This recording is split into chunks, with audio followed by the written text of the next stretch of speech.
Hey family, welcome back to another episode of Relationship Wednesday. Again, all things relationships, relationship management, and just really being able to manage, from life challenges and life hurts and all that kind of stuff to be able to make sure that we can build new and healthy ones moving forward. So, and like we said, the month of January, we're going to be starting with understanding and unpacking the God philosophies out there that we've created that hinders us from actually being able to properly process our relationships. And because the main thing, like Mike was sharing last week, was how using the context of maybe like a cancer or a sickness or something like that, by thinking that God authorized, and it can be in relationships where did God authorize his divorce? Did he authorize the people to stab me in the back? Did he authorize this business to fold? In whatever context, because again, that's going to dictate the way I process my hope moving forward. Yeah. So we need to make sure that if I'm going to trust God in the next unknown, I got to basically know that yes, things happen, but God will give me the strength to come back stronger, but he never authorized it, so I can have confidence in the one to get me through to the next one. So we're just really working through these philosophies because, again, I really want to make sure that we're working through our inner conversations, because when bad things happen, whatever our inner conversations about our why questions, why does this happen to me, in our indirect way of kind of questioning God and all those things, that controls our faith and how we're navigating our situation. It controls our decision making. So I used this example before, and I feel like we do a lot of time with God, where Michelle, one time, she asked me to take out the trash is full, and I didn't even know I was on a timer. So in other words, if it didn't happen within 5 minutes, because I told you I'll take care of it, and 5 minutes later, I saw her empty. I'm like, how you gonna ask me? And I said I was going to do it. And so it wasn't, the fact she took out the trash didn't bother me. It was that she asked me and I said I would. And it was like, because I didn't move as fast as she would like me to, so she expected me not to do it. So, meaning that it controlled her decision making. Yeah. And so, meaning that, I'm like, so then I had to struggle with, like, wow, you don't see me as a person of my word? Because I'm saying, for you to actually take that course of action, right, makes me feel like you asked me, but you didn't really. And I'm saying, I feel like we are same way with God a lot of times, where we're in this moment, we're asking God to bring us through situations, but we're not really trusting. And then when we're in, like, we feel like a delay. Yeah.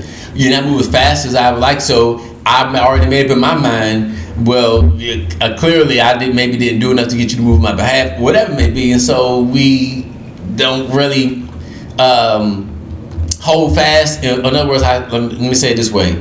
We change our decision making based off of how we trust God. So I'm just trying to make sure y'all understand the correlation between our spiritual concepts with God and our natural everyday decision making when it comes to just living life every day.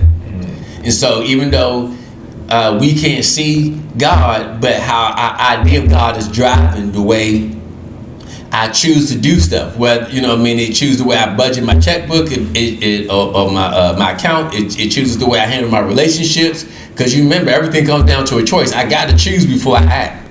And so my God concepts go into like a mixing bowl that controls my decision making.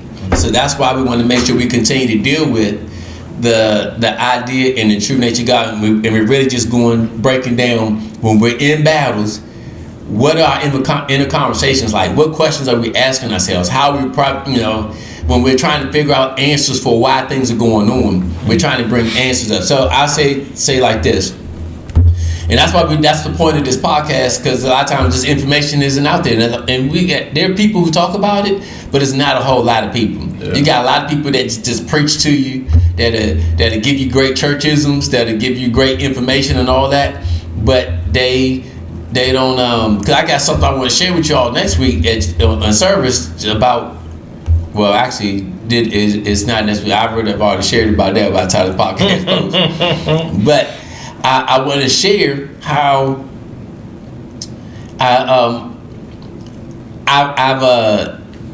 I learned some things by going to different conferences, and I went to the Millionaire Mind and all these things and so on and so forth, and I found out through that journey that even though I had all the right information and all the good, been in great services, great preaching, and all of it, from the natural side, practical side, to psychology class, I've done all of those things, and I come to find that those who have the right God concepts is where the information worked. Usually I found that those whose God concepts wasn't accurate were the ones who struggled to maximize what they were learning. And that's what I found, like in my own journey with that.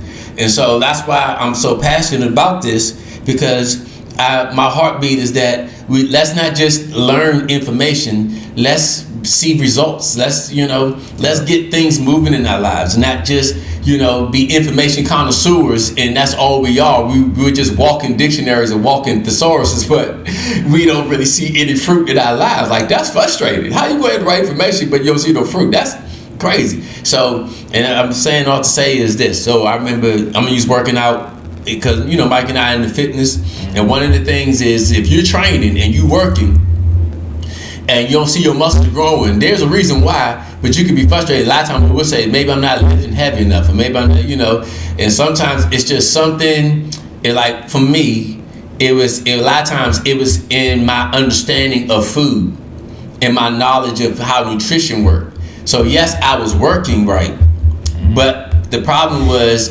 because your food has a lot to do with your belief system. In other words, what you believe and how you think. Your working out has more to do with your actions and your choices and your works. So if my food is wrong, even though my actions are right, my food can cancel out all the hard work I'm putting in. Yeah. So if my idea of God is wrong, even though my relationship knowledge is right, it can still cancel out all my right relationship things I've learned, all my good money management stuff I've learned, all this stuff. So I have to basically get my God concepts right, like a person has to get their nutrition right when it comes to that. And so I was eating and stuff, but I wasn't eating right. And so once I began to go get the information and figure out how to eat right, then my actions in the gym begin to produce results. But a lot of times I never changed the nutrition because I thought the way I was eating was okay. So I would just try to up how hard I was working out and still no results. So I had to work on those things. And so that's what we're talking about. So we're all going to go through life battles. Life is going to happen. Things in life are going to happen. But how I process it, how I think about it, is really going to dictate whether this will work for me or to me. Yeah. So, and that's why, we're really dealing with these philosophies. So that's why I'm really enjoying the concepts that Mike is talking about, where we're dealing with philosophies that come up. I mean, like these philosophies is like poor nutrition. Like, we got to deal with the wrong way we've been eating in our thinking, so that way we can begin to fix our spiritual nutrition, so that way our actions begin to produce better results. Yes. So how we talking about the matrix, right? Mm-hmm. So the vertical relationship that we talk about, understanding the true nature of God and His character. When Neo was like, I forget, you probably know better than I do. We was talking about the bullets. Like, will I be able to dodge bullets? Oh yeah, when the time comes, you won't have to. When the time comes, you won't have to. And and you just let me know if I'm right or wrong. When the time comes, I feel like there won't be no more asking God. It'll just be walking and declaring what is. There you go. Right. And so I guess my question was, I guess there is levels, right? I guess there's levels. It is. There are levels to this. Faith and belief, right? But when you truly understand, you no longer ask questions. Like your prayer isn't, and I know you said when you're saying you're praying, so your prayer isn't, oh God, please help me. Your prayer is, Cancer, you have no authority here. Mm-hmm. You gotta go. And then you step off, just like the fig tree, right? And it only happens when the vertical relationship is solid. Like you talked about, when Peter saw Christ, he saw that he was solid. He saw his character, so everything around him became solid. And if we can only grasp like the understanding that God is in your corner, you know what I'm saying? And I think, like, if you want to break it down and simplify it, it's like, no, for me, I didn't understand the love of God till I had children. Like I thought I did, but then when I had children, I was like, oh, Yeah. this is what that looks like. Because I'd die for them in a heart. I faced any fear that I had. You know what I'm saying? And I know you don't words. No, I'm saying yeah. Right, but like I would give everything for them to be okay. Yeah. So how much more would God? Because He gave His Son. I'm not giving my son for nobody. You know what I'm saying? Like honest truth. Like, and He gave His only Son for. So how much more does He love us? Therefore, I know that whatever. So if I understand His character and His nature, I know that He didn't give me what I'm battling. Right. So that should counter that idea. Right. Should counter that problems make the strongest soldiers. Exactly. right. What was the other way you said? Yeah, the toughest battle, God gives the toughest battle to the strongest soldier. And then I don't know what that is. Right, but I'm saying, but these are things that we're saying that God did it something. Yeah. To kind of basically say that, you know, He also made me strong. No, you're mixing and philosophies. Many are called, but few are chosen. They use that one too. Like, nah, bro, you the one. Like, okay, I'm the one. Yep, I'm the one He wanted to give cancer to, right? Yeah, and I say like everything just comes down to which the enemy's found creative ways to basically. Okay, so now hold on. I want to drop this before you go in because I think this you could work with this too. Is it that because people, and I don't know if it's like the fear of being judged or the fear of seeming crazy, because I used to feel the same way. Like, I can't say that because that don't make sense. People gonna think, now I don't care. But it's like people feel, I feel as though people feel like, yo, I had the audacity to think I can do what God does.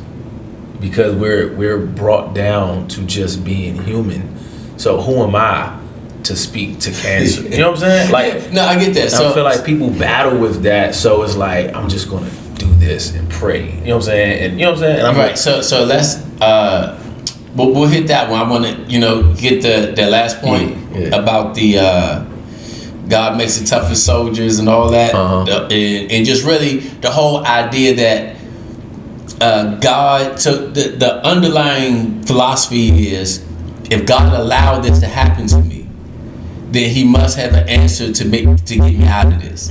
So if God allowed cancer to get me, then He must going to use this to make me stronger. So now we have to really deal with this, and I think that's the core issue, is that we don't have the true understanding of the sovereignty of God. So what about, and right, because I know I'm jumping around, but when you said allow, it brought up something that I hear a lot that people use. They say, and it's in the Bible, God will never allow put anything on more than you can bear. Yeah, but that is more so because of what He put in you. Of course, nothing can take you out because you got the power of God in you. But I think people, like, they understand it as, well, if He allowed it, then of course I can get through it. Right. And then that whole allow word makes people feel like, well, He allowed this to happen. Yeah, and the reason why we got to hit this, because it's going to tie back to the whole authority thing. Sure. About you no longer asking what you're declaring. So we got to deal with this to really lead to that next point there, about the whole taking your authority versus, waiting on God type thing. Okay. So the main thing is, so there's another part in the scriptures that people misinterpret. It says that a messenger, a Satan was sent for God to use to buffet me. In the way it was written and how it's stated. But when you do the study on it, what happened was God never sent the messenger Satan. And then what happened was Paul said, take this thorn from me, which was a messenger Satan. And then God said, my grace is sufficient for thee. Basically, I'm not removing this devil in this thorn, this messenger Satan. Oh, that's tough. He says, but my grace is sufficient for you. I'm not doing nothing about that. So a lot of people born these philosophies from that, saying that, okay, God sent this on him, but He needed him to endure this for a time, like He creates these things. Right. And but the thing was that people don't even realize that was all around spiritual authority. And so what he was saying is that I'm not dealing with your devil when I put everything in you to beat it. So that's what he was saying. My grace, the things I put in you, That's tough. gave you the capability to overcome it. So you need to grow up, put your man pants on, and be who I called you to be, and Big boy take your pants. authority and stop asking me to do stuff I gave you the strength to do. Yeah. So even that is good too, along with, and I don't know if we spoke on this, but Job, right? People always talking about, well, look at Job. God allowed Satan to do that. Go ahead. Yeah, so so about the allowing and the permissive. So there's rules. So remember, God said, "Let them have dominion, or foresee whatever." Right. So there's a lease. Talk about the age too. Yeah. So there's a lease that God put on the earth, which means that when people who have rented out homes will understand better. But if you have rent out, or if you rent it, But this is the best way to illustrate it. If you're the owner of a house, and you rent your house out to people, it's like you're not allowing them to do anything. It's just happening because they're in your house. I didn't allow you to tear up the walls. Right. It's just that the fact that you're in there is I was like, I have to allow it that because I can't be there to stop it because I gave you rights to live there. That's tough. That's a good way to do it. Right? So he said, give them to me. He said, the way I rule the heavens is the way you rule your world and the earth. So which means that I can't stop or allow because I leased it out to you. So there's rules to this. If it's in your heart, right? Yeah. And you attract it, it's nothing that I allowed. It's something that you allowed to get in. Thank you. So so God never allowed the cancer to get in. DeMarco, we need that joint. Yes. And so now what happens is, and there's certain things that happen, the owner can step in and help repair it, but you have to give them the rights and the access to do so. Sure. Right? It's tough. And it's not prayer, you're following legalities. And so prayer is not asking the owner, you're following what's in the contract, and the owner is able to help out within the bounds of what the agreement was. Yeah. So, and that's where we have to understand how we move. And because people don't understand spiritual authority, the enemy uses that to basically make us think that God is allowing these things to happen to us, and like he's using our lack of understanding of dominion and spiritual authority to get us to believe these bad God philosophies about he put this on me and all that. Yeah. Not realizing that this had nothing to do with God allowing. This was his permissive will, in the sense of I have to permit it because of the rules we set out between the lease agreement that we created. Yeah. So now that brings us to Job. So once the agreements were made, it says he went to and fro. So this is what happened. So a lot of times people think that it says seeking whom he may devour. That's a terminology where Satan in the Greek means the accuser. So he goes and collects data, but before he attacks, he goes and sees the judge and says, here's the evidence I have against such and such. In other words, they gave me license to attack you. And so basically they're saying, it's almost like a police officer. They just can't go to your house. What they normally do, they go before a judge and they get a warrant to go in. So Satan just can't attack. He has to go and get a license. In other words, something you did that gave him a license. And so now this is what he's doing. So he went to and fro. He said, so you remember, this is God. God is not saying, well, since you have nothing to do, Satan, so you consider so you can go ahead and attack Job. God knew why he was there. It's like some people, when you talk to somebody, why they calling you, why they coming to your house. You know what I'm saying? You already know. Like if your kid do something, sometimes you already know. Like, look, you know what I'm saying? God is all knowing, so he already know why Satan came. He's saying is, all right, so you went and got information on Job, and now you coming about a warrant to attack. And so he said, okay, Job has given you these licenses, and he's saying, so you hear about Job. So this is the way it's going to work. He says, all right, because he gave you the license to attack, but you better not take his life. In other words, there are parameters on this. So it's almost like saying you can arrest him, but you better not hurt them. Yeah. You know what I'm saying? You can arrest them, but you better not injure them. You know what I'm saying? Like, in other words, you know how people can do, like, you can fight them, but don't cut them. Like, in other words, I'm putting parameters on how far you can attack. Right. So in other words, they gave you rights, but you better keep those rights to a limitation on how you go about this thing. And that's, and because then Job pretty much showed where he let it in. He said, "The thing I feared." So I'll give you another thing. This is what in the Old Testament people don't even know this part. It said God said, "Don't tell me that you're going to die in the wilderness." And it says people think they say God sent the snakes and bit them and killed them.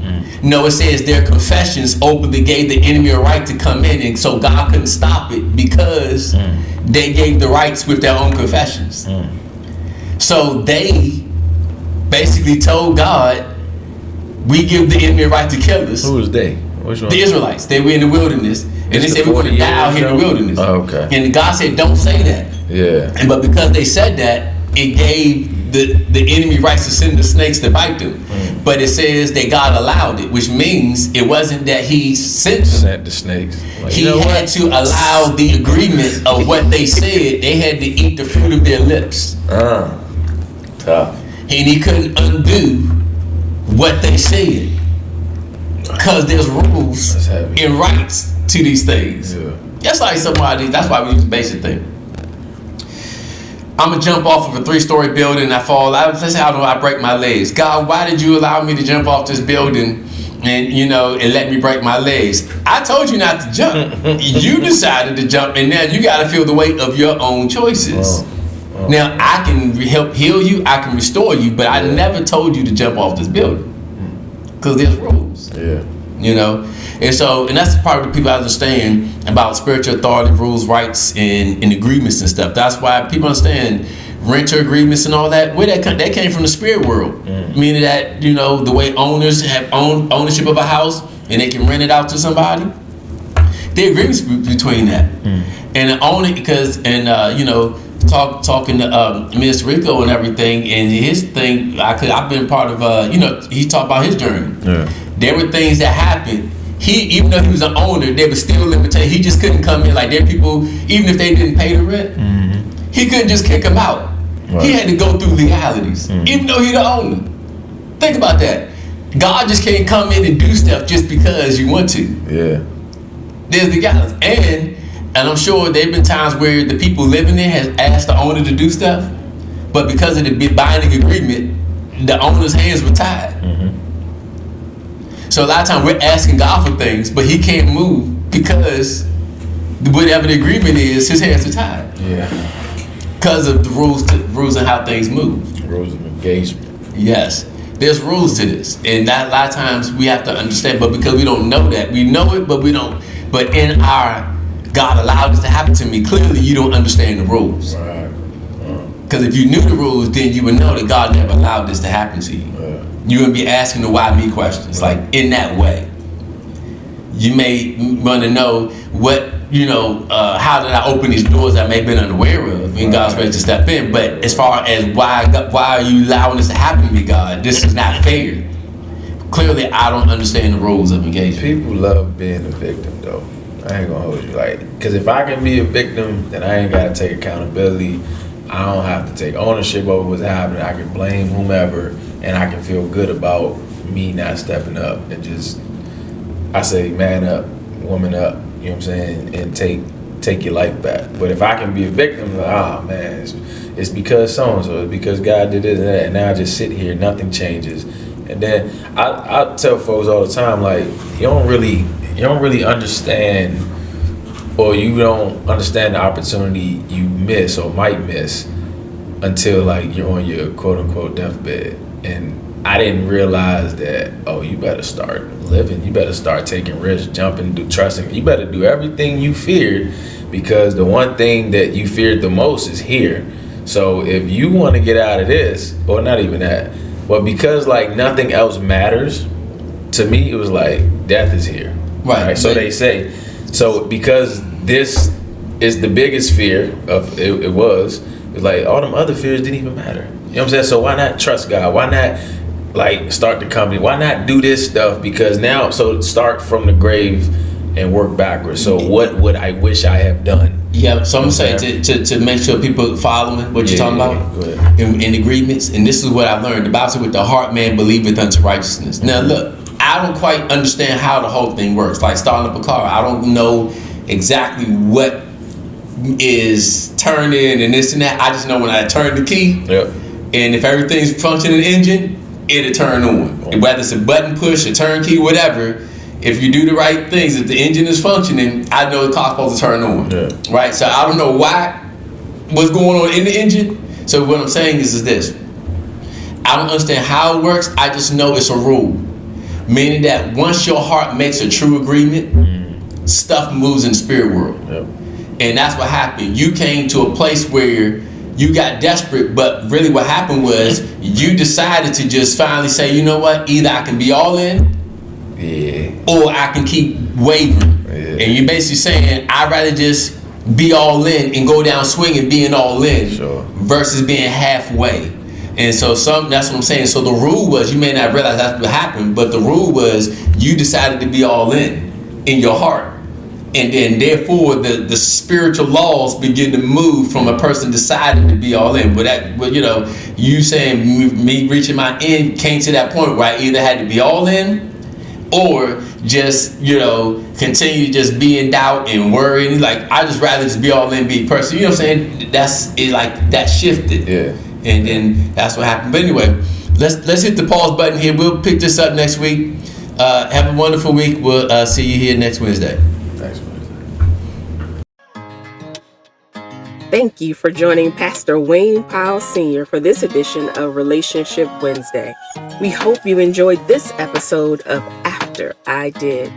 Let's keep the conversation going by leaving your questions and comments in the chat. We also invite you to like, share, and subscribe to this channel. And don't forget to click the notification bell so you are reminded to join us next Wednesday as Pastor Wayne continues this discussion of After I Did.